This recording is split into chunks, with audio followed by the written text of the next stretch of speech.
পার্টির এই পদ্ধতি বিশেষ করে পশ্চিমবাংলার উপরে দাঁড়িয়ে যে বিভাজনের রাজনীতি চলছে, আমাদের ভারতবর্ষের সার্বভৌমত্বকে বিকিয়ে দিয়ে বিভাজনের রাজনীতি, সেই বিভাজনের রাজনীতিতে আমি মনে করি ধর্ম নিয়ে ধর্মে ধর্মে একটা সংঘাত বাধার একটা বড় আশঙ্কায় থেকেই যায়।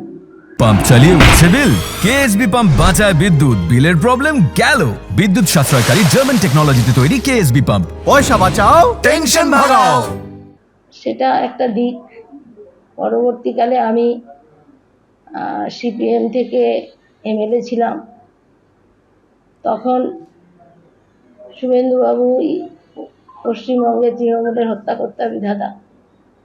বিরোধী দল জেতার সুবাদে এই এলাকার গরিব উদ্বাস্তু ক্ষতিগ্রস্ত মানুষদের উপর টর্চার করেছেন এবং কোনো রকম সুযোগ সুবিধে দেননি, এবং আমি বিরোধী হিসেবে আমাকে কাজও করতে দেননি। 2026-এর আগে শুভেন্দু অধিকারীর জেলায় ভাঙন, বিজেপি ছেড়ে তৃণমূলে হলদিয়ার বিধায়ক তাপসী মণ্ডল। বিধানসভা ভোটের 1 বছর আগে বিজেপি বিধায়ক দল বদল করলেন, সিপিএম ছেড়ে আগে গিয়েছিলেন বিজেপিতে, আর এবার এলেন তৃণমূল কংগ্রেসে।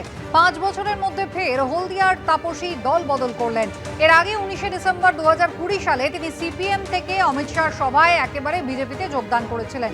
2021-এর নির্বাচনে বিজেপির টিকিটে জিতে ফের তিনি দল বদল করলেন। বাংলাকে রক্ষা করতে হলদিয়ার উন্নয়নের জন্যই তিনি তৃণমূল কংগ্রেসে এলেন। সিপিএম এর সময় কাজ করতে দেওয়া হয়নি, বিজেপিতেও তিনি কাজ পাননি, দল বদল করে এমনটাই দাবি করলেন হলদিয়ার বিধায়ক তাপসী মণ্ডল। সিপিএম থেকে আপনার হাত ধরে এনেছিল, আজকে আবার তৃণমূলে আনিনি, আসতে চেয়েছিল, এসেছে। একটা লম্বা লিস্ট ছিল, সুনীল মণ্ডলেরও ছিল, বিরাট একটা লম্বা লিস্ট ছিল। তো কি হয়েছে? তো মুকুটমণি, বিশ্বজিৎ আর কৃষ্ণ কল্যাণী তো এদিক ওদিক হয়েছে।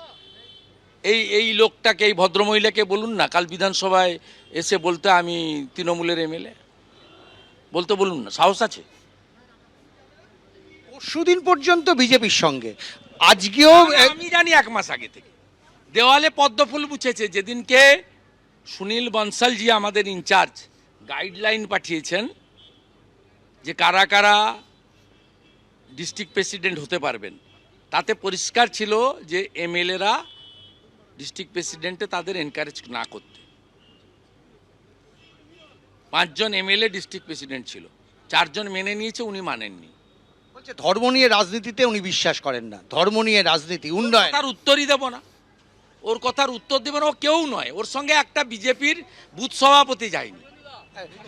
আপনি যখন একদম ফাউ, কিচ্ছু নেই।